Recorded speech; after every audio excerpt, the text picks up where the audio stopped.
যতগুলো অধ্যায় সবচেয়ে বেশি গুরুত্বপূর্ণ তার মধ্যে হচ্ছে 11.1, 2, 3, 4 তার মানে হচ্ছে স্থানাঙ্ক জ্যামিতি সবচেয়ে বেশি গুরুত্বপূর্ণ। কারণ হচ্ছে 5টা সৃজনশীলের অ্যান্সার করতে হয়, তার মধ্যে এখান থেকে একটা প্রশ্ন থাকবেই। এবং যদি কেউ পরীক্ষার জন্য দিতে চায় যে আমাদের 100 মার্ক কম ফেলতে হবে, তাহলে অন্যান্য জ্যামিতির জন্য যদি কিছু প্রবলেম থাকে তাহলে এই অধ্যায়ের জ্যামিতি করলে অন্য অধ্যায়ের জ্যামিতি করতে হবে না। আই মিন এই অধ্যায় থেকে একটা প্রশ্ন অবশ্যই থাকবে। খুবই সহজ অধ্যায়, কেউ যদি একদম নিজের মতো করে নিতে পারে অধ্যায়টা খুবই সহজ। আর এই প্রশ্নগুলো কমন থাকে। কি রকম প্রশ্ন থাকে আমি একটু দেখাই। 11.1 11.1 মূলত দুইটা বিন্দুর মধ্যবর্তী দূরত্ব নির্ণয় করতে হয়, এটা থাকে। যেমন আমি যদি বলি এ বিন্দু x1 y1 আর বি বিন্দু হচ্ছে x2 y2। নরমালি প্রশ্ন থাকে এ বির মধ্যকার দূরত্ব কত। তাহলে আমরা লিখব এ বি এর মধ্যবর্তী দূরত্ব, এ বি এর মধ্যবর্তী দূরত্ব সমান সমান x2 minus x1 y2 minus এই হচ্ছে আমাদের সূত্র।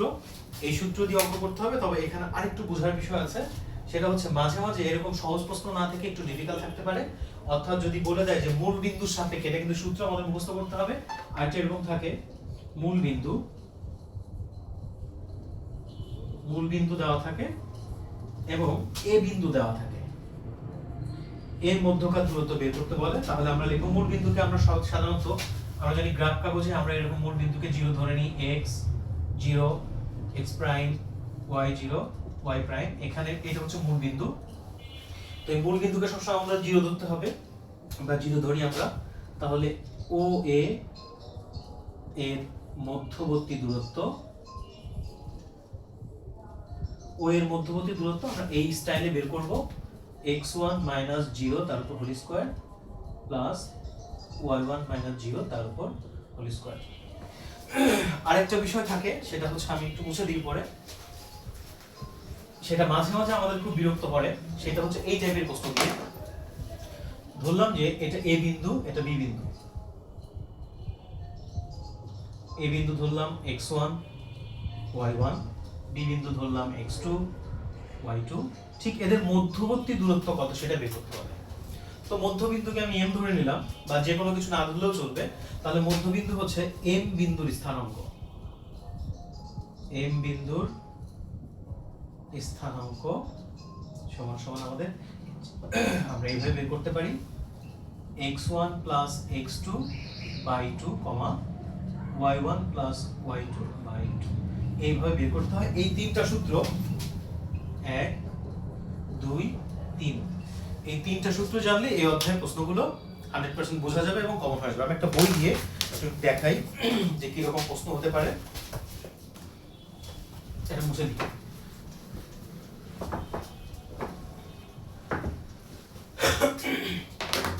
যেমন একটা প্রশ্ন করেছে 1 নম্বর অঙ্কটাই, প্রতিক্ষেত্রে প্রদত্ত বিন্দু সমূহের মধ্যবর্তী দূরত্ব নির্ণয় করো। এরকম দেওয়া 2 3 4, 6 এদের মধ্যবর্তী দূরত্ব নির্ণয় করতে বলা হয়েছে। কিন্তু সেক্ষেত্রে এখানে এ বি কোনো কিছু নাই, আমরা ধরে নিব অঙ্কটা করতে গেলে। ধরি এ, এখানে সমান চিহ্ন দেওয়া যাবে না, 2, 3, বি বিন্দু হচ্ছে 4, 6। তাহলে এ বি এর মধ্যবর্তী দূরত্ব, এ বি এর মধ্যবর্তী দূরত্ব আমাদের সূত্রটা কি মুখস্থ ছিল? সূত্রটা মুখস্থ ছিল এরকম x2 minus x1 তার উপর ছিল whole square plus y2 minus y1 তার উপর ছিল হোল স্কয়ার। ওকে, এবার এইটাকে যদি আমি মনে মনে x1 ধরি, এটাকে যদি মনে মনে x1 ধরি, এইটাকে ধরবো হচ্ছে তাহলে y1, এটাকে ধরবো x2, তাহলে এটা হয়ে যাবে y2। এখন আমাদের সূত্র কি ছিল? x2 তার মানে 4 minus 2 তার উপর হোল স্কয়ার প্লাস 6 minus 3 তার উপর হোল স্কয়ার। তো x মানে হচ্ছে ভুজ আর y মানে হচ্ছে কোটি। তাহলে ভুজের বিয়োগফলের সমষ্টি তার উপর বর্গ যোগ কোটির বিয়োগফলের সমষ্টি তার উপর বর্গ। তাহলে রেজাল্টটা দাঁড়ালো কত? 2 স্কয়ার যোগ 3 স্কয়ার। ব্যাস, এটা ক্যালকুলেশন করলে যা হবে তাই হচ্ছে আমাদের রুট ওভার। এই টাইপের প্রশ্ন থাকে। আমি আরেকটা প্রশ্ন সমাধান করি, তাহলে বোঝা যাবে যে আসলে প্রশ্ন কি রকম থাকে। এটা মুছে দিই।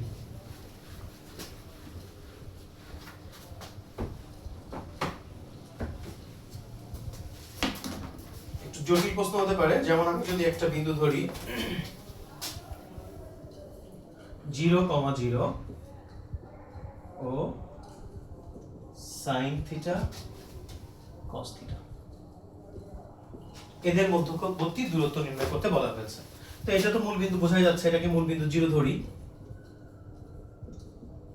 0 0 0, আরেকটা বিন্দুকে a ধরলাম, sin থিটা cos থিটা। তাহলে ও এ এর মধ্যবর্তী দূরত্ব, কি হবে? ওই যে আমাদের দ্বিতীয় সূত্র যেটা পড়েছিলাম, x1 - 0 তার উপর হোল স্কয়ার প্লাস y1 - 0 তার উপর হোল স্কয়ার। এখন আমাদের কি হয়ে যাবে, এইটাকে আমরা x1 ধরছি, এটাকে আমরা y1 ধরছি, এটা তো 0 0 মূল বিন্দুর সাপেক্ষে, তাহলে এটা হয়ে যাবে sin থিটা -0 তার উপর whole square plus cos theta -0 তার উপর হোল স্কয়ার। এখন sin থেকে যদি কোনো কিছু বাদ যায় তাহলে তো সাইনই থাকবে, আর এখানে স্কয়ার থাকার কারণে sin square plus cos square থিটা, আর আমরা জানি sin square plus cos square মানে হচ্ছে 1, তার মানে এই প্রশ্নের উত্তর হচ্ছে 1। তো এখন আমরা পরের প্রশ্নগুলো অ্যানসার করতে পারবো কিনা এটা যদি আমরা একটু দেখি, তাহলে এই যে সূত্রগুলো পড়ছি এগুলো দিয়ে সবগুলো প্রশ্নের অ্যানসার অর্থাৎ 11.1 শেষ করা সম্ভব। আমি 2 নম্বর প্রশ্নটা সমাধান করে দেখাচ্ছি যে কিভাবে এই অঙ্কগুলো করা যায়। 2 নম্বর, 3 নম্বর, 4 নম্বর যে কোনো প্রশ্নের অ্যানসার করা যাবে। সেটা হচ্ছে, আচ্ছা 5 নম্বর একটা প্রশ্ন আছে, একটু মতো। ওকে, মূল বিন্দু থেকে এত ও এত বিন্দুদ্বয় সমদূরবর্তী হলে কে এর মান নির্ণয় করো। তো মূল বিন্দু কোথায়, চলো আমরা একটু মূল বিন্দুটা খুঁজে দেখি। মূল বিন্দু কোথায়? আমরা বলছি মূল বিন্দু হচ্ছে x 0 মূল বিন্দু, x prime, y 0 y prime, মূল বিন্দু হচ্ছে এটা। তাহলে আমরা মূল বিন্দুতে চলে গেলাম, এই হচ্ছে মূল বিন্দু। মূল বিন্দু থেকে এত, তা আমি যেহেতু এটা গ্রাফ কাগজ না, তারপরে কল্পনা করে আমরা জানি মাইনাস হচ্ছে এদিকে যাবে 1 2 3 4 5, মোটামুটি এখানে, কিন্তু উপরে হচ্ছে 5, তাহলে উপরের দিকে 1 2 3 4 5 এরকম একটা জায়গায় যাবে। এই বিন্দুটাকে আমি a ধরে নিলাম, -5 এবং 5। আরেকটা বিন্দু আছে হচ্ছে এটা 5 1 2 3 4 5, কে এর মান পজিটিভ, তার মানে পজিটিভ কোন একটা জায়গায় এরকম যাবে, তাহলে এটাকে আমি b ধরলাম। এটা ছিল হচ্ছে 5। ওকে, এখন যারা প্রশ্ন করছে তারা বলছে যে এই মূল বিন্দু থেকে এই বি বিন্দুর দূরত্ব যা মূল বিন্দু থেকে এই বিন্দুর দূরত্ব তাই, তত দূরে। মূল বিন্দু থেকে এত বিন্দু এবং এত বিন্দু দ্বয় সমদূরবর্তী হলে, তার মানে এটা থেকে এটা যত দূরে, এটা থেকে এটা তত দূরে। এখন আমাদেরকে প্রশ্ন করা হয়েছে কে বিন্দুর দূরত্ব কত। তাহলে আমরা শুরুতে কি করব, এই মূল বিন্দুর সাথে এই বিন্দু কতটুকু দূরত্ব আমরা সূত্র দিয়ে বের করব, মূল বিন্দু থেকে বি বিন্দুর দূরত্ব কতটুকু এটা আমরা সূত্র দিয়ে বের করব। তারপর আমরা শর্তমতে লিখবো যে শর্তমতে এইটা সমান সমান এইটা, তাহলে আমাদের যে গোপন মানটা আছে কে, এই কে মানটা বের হয়ে যাবে। তো চলো আমরা একটু করার চেষ্টা করি কি হবে। প্রথমে আমরা এই দুটো বিন্দুর দূরত্ব বের করব। তাহলে এই বিন্দু তো 0 0, আমরা লিখবো যে ও এ এর মধ্যকার দূরত্ব বা মধ্যবর্তী দূরত্ব। মধ্যবর্তী দূরত্ব কি আমাদের সূত্র জানা আছে, সেটা হচ্ছে, আমি সরাসরি লিখি, -5 হচ্ছে 0 তারপর স্কয়ার, k - 0 তারপর স্কয়ার। ওকে, আরেকটা, এই বিন্দুটা কিন্তু আমাদের হয়ে গেল, মূল বিন্দুর সাপেক্ষে এই বিন্দুর দূরত্ব কত সেটা বের হয়ে গেল। এখন OB এর দূরত্ব, আচ্ছা আমাদের একটা বিষয় একটু ভুল করলাম, সেটা হচ্ছে এখানে তো 5, এখানে তো k নাই, তাহলে k কোথা থেকে পেলাম, আসলে এটা হবে না। তাহলে আমি ঠিক করে দিই, -5, 0 তার উপর স্কয়ার, তারপর +5 0 তার উপর স্কয়ার। ওকে, এটা রেখে দিলাম। এবার আমরা এই দুটো বিন্দুর দূরত্ব বের করব, এই দুটো বিন্দুর দূরত্ব। তাহলে এখন আমাদের সূত্রটা হবে, সরাসরি সূত্র লিখি, তাহলে 5, 0 তার উপর স্কয়ার প্লাস k, 0 তার উপর স্কয়ার। এখন আমাদের শর্ত কি ছিল, এই মূল বিন্দু থেকে এই বিন্দুর দূরত্ব যা হবে মূল বিন্দু থেকে এই বিন্দুর দূরত্ব তাই হবে। আর আমরা তো এই দূরত্বটা বের করলাম, তার মানে শর্ত মতে এইটা সমান সমান এটা। আমি উপর থেকে একটু মুছে দিই।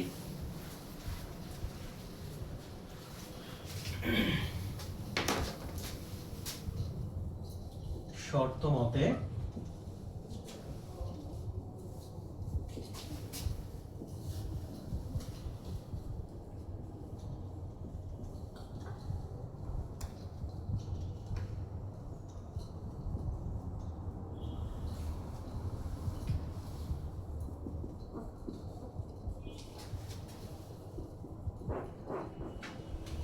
উভয় পাশ থেকে রুট কেটে দিলাম, -5 থাকবে,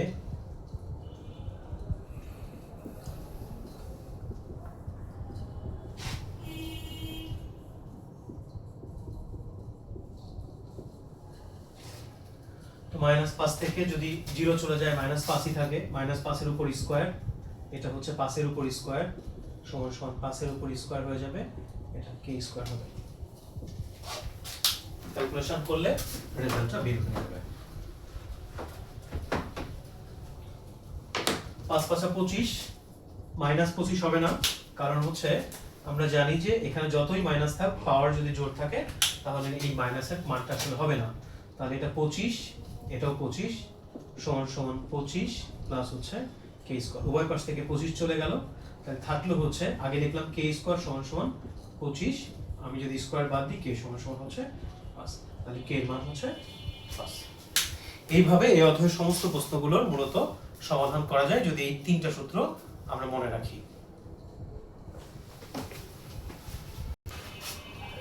আচ্ছা, এবার আমরা 7 নম্বর অঙ্ক করব। তোমরা যদি দেখো যে 11.1 এর 7 নম্বর অঙ্কটা হচ্ছে a বিন্দু, b বিন্দু, c বিন্দু এবং d বিন্দু, চারটা বিন্দু দেওয়া আছে। একটি আয়তক্ষেত্রের চারটি শীর্ষবিন্দু। দেখাও যে এটি একটি আয়তক্ষেত্রের চারটি শীর্ষবিন্দু, চারটি বিন্দু দেওয়া আছে। আমি বিন্দুগুলো তুলে নিই। দেওয়া আছে a বিন্দু হচ্ছে -5 0, b বিন্দু হচ্ছে 5 0, c বিন্দু 5 5 আর d বিন্দু হচ্ছে -5 5। আমাদের প্রশ্ন করা হয়েছে এই চারটা বিন্দু দিয়ে প্রমাণ করতে হবে বা দেখাতে হবে যে এটি একটি আয়তক্ষেত্র ছিল। তো প্রথমত দুই রকম ভাবে করা যায়, একটা হচ্ছে কাল্পনিকভাবে তুমি ছবি এঁকে করতে পারো, সেটাই মূলত করা উচিত। আমরা সাইডে একটা তোমাদের প্রশ্ন যখন থাকবে এরকম কাল্পনিকভাবে একটা ছবি এঁকে নেবে, তাহলে উত্তর করা সহজ হবে। এখন আমরা একটা কাল্পনিকভাবে ছবি এঁকে নিচ্ছি। -5 0, তাহলে -5 0 আমি ধরলাম এখানে, এটা ধরলাম -5 0 a বিন্দু, b বিন্দু হচ্ছে 5 0, এখানে যাবে b বিন্দু 5 0 আর 5 5 হচ্ছে c বিন্দু, c বিন্দুটা এখানে 5 5, d বিন্দু হচ্ছে -5 5 -5 5।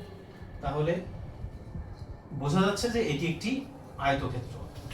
এখন ছবিতে বোঝা গেলে হবে না, এটা আসলে প্রমাণ করতে হবে যে এটি একটি আয়তক্ষেত্র। কিভাবে আয়তকার প্রমাণ করা যায়? আমরা জানি আয়তক্ষেত্রের বিপরীত বাহুগুলো পরস্পর সমান। এখন আমাদের প্রমাণ করতে হবে যে AB এর দৈর্ঘ্য যা CD এর দৈর্ঘ্য তাই, আর AD এর দৈর্ঘ্য যা BC এর দৈর্ঘ্য তাই। এটা শুধু প্রমাণ করলে হবে না, আমরা এটা তো রম্বস হতে পারে, আমরা জানি রম্বসের বিপরীত বাহুগুলো পরস্পর সমান। সেক্ষেত্রে আমাদের কর্ণ, তার মানে AC এর দৈর্ঘ্য যা হবে BD এর দৈর্ঘ্য তাই হতে হবে। তার মানে আমাদের এখানে বেশ কয়েকটা জিনিসের মান বের করতে হবে। এই বাহু আর এই বাহু সমান হতে হবে, এই বাহু এই বাহু সমান হতে হবে, এই কর্ণ আর এই কর্ণ যদি সমান হয় তাহলে আমরা বলবো যে হ্যাঁ এটি একটি আয়তক্ষেত্র ছিল। এখন আমি প্রথমত যেটা করতে চাই, এই বাহু আর এই বাহুর দৈর্ঘ্য সমান আছে কিনা, অথবা চারটা বাহুর দৈর্ঘ্য বের করে নিই। AB এর মধ্যবর্তী দূরত্ব, AB এর মধ্যবর্তী দূরত্ব আমরা যদি একটা টিপস কাজে লাগাই, সেটা হচ্ছে বারবার আমরা সূত্র লিখব না। টিপসটা কিভাবে কাজে লাগাবো?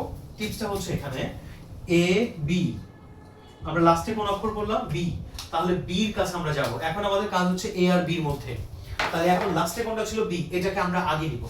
তার মানে এইটাকে আমি নিব, এইটা বিয়োগ এইটা, 5 বিয়োগে বিয়োগে কি হয়ে যাবে, যোগ হয়ে যাবে, প্লাস 0 - 0, তার মানে তো এটাই থাকবে ab এর মধ্যকার দূরত্ব। 5 5 যোগ করলে 10, 10 এর উপর স্কয়ার, তার মানে √100, তার মানে এটা হয়ে যাবে 10। এবি দৈর্ঘ্য 10। এবার আমরা এবি দৈর্ঘ্য বের করলাম, এবার বিসি দৈর্ঘ্য বের করি। বিসি এর মধ্যবর্তী দূরত্ব, বিসি এর মধ্যবর্তী দূরত্ব। এখন আমরা বিসি আগে আমরা সি অক্ষরের কাজটা করব। তাহলে সি অক্ষরের কাজটা করতে গেলে আমরা কোথায় যাব? বি এবং সি এর মধ্যে কাজ। তাহলে এটা কত ছিল? সি যাব আগে 5, তারপর 0, তারপর হবে 5 - 0। তো 5 থেকে 5 চলে গেলে 0, 0 এর উপর স্কয়ার, তার মানে 5 স্কয়ার, তার মানে এটা হচ্ছে 5 স্কয়ার, তার মানে এটা হচ্ছে 5 এটা 10 একক, এটা হচ্ছে 5 একক। আমরা এই ওকে দেখো, আমরা এখানে স্কয়ার দিতে হবে, স্কয়ার দিলাম, তাহলে এটা হচ্ছে 5 একক, এটা 10 একক, এটা 5 একক। এবার আমরা এই বাহু আর এই বাহুর দূরত্ব বের করেছি, এবার এই বাহু আর এই বাহুর দূরত্ব বের করব। আমি উপর থেকে একটু মুছে দিই যেন আমাদের দূরত্বটা বের করা যায়। এবি দৈর্ঘ্য বের করেছি, বিসি দৈর্ঘ্য বের করেছি, এবার সিডি দৈর্ঘ্য বের করব। সিডি এর মধ্যবর্তী দূরত্ব, সিডি এর মধ্যবর্তী দূরত্ব, সিডি লাস্টের অক্ষর ডি, তার মানে আমরা ডি এর কাছে আগে যাব, তারপরে যাব সি এর কাছে। ডি, তাহলে ডি এর শুরুতে কত? -5, সূত্রের মাইনাস, তারপর হচ্ছে 5 তার উপর স্কয়ার প্লাস, এবার আবার হবে 5 বিয়োগ 5, তাহলে এটা হয়ে যাবে, এটা কাটাকাটি হয়ে যাবে, তারপর থাকবে -10 তার উপর স্কয়ার, তার মানে এটা হবে 10 একক। তাহলে এটা আর এটা সেম বের হলো। এবার এটা বের করেছি, এবার এটা বের করব। এখন আমরা ডিএ এর মধ্যবর্তী দূরত্ব বের করি। ডি এর মধ্যবর্তী দূরত্ব, ডিএ আমরা এর কাজটা আগে করব। তাহলে এর মানটা আছে কত? -5, মাইনাসে মাইনাসে প্লাস হয়ে যাবে, সূত্রের মাইনাস, মাইনাসে মাইনাসে প্লাস হয়ে যাবে, তারপর হচ্ছে স্কয়ার, এখন হবে 0 - 5 তারপর স্কয়ার। তাহলে এটা তো কাটাকাটি হয়ে যাবে, একটা হচ্ছে মাইনাস আর একটা হচ্ছে প্লাস, আর এখানে থাকলো -5 তার উপর স্কয়ার, তার মানে এটা হচ্ছে 5 একক। তো এখনই কি আমরা বলতে পারবো যে এটা একটি আয়তক্ষেত্র ছিল? এইটা বের হয়েছে 5 একক, এটাও বের হয়েছে 5 একক, এটা 10 একক, এটাও 10 একক। এখন এটা আয়তক্ষেত্র না হয়ে এটা রম্বস হয়ে যেতে পারে। তাহলে এই পর্যন্ত ঠিক আছে। এখন আমাদের কাজ করতে হবে কি, এই যে এ এবং সি একটি কর্ণ আর বি এবং ডি হচ্ছে আরেকটা কর্ণ, এই দুটো কর্ণের দৈর্ঘ্য যদি পরস্পর সমান হয়, অর্থাৎ এই কর্ণের দৈর্ঘ্য যা হবে এই কর্ণের দৈর্ঘ্য যদি তাই হয়, তাহলে আমরা বলবো যে এটি একটি আয়তক্ষেত্র। এখন করতে হবে এ এবং সি দূরত্ব বের করতে হবে, বি এবং ডি দূরত্ব বের করতে হবে। আমি মুছে দিই উপরেরটা।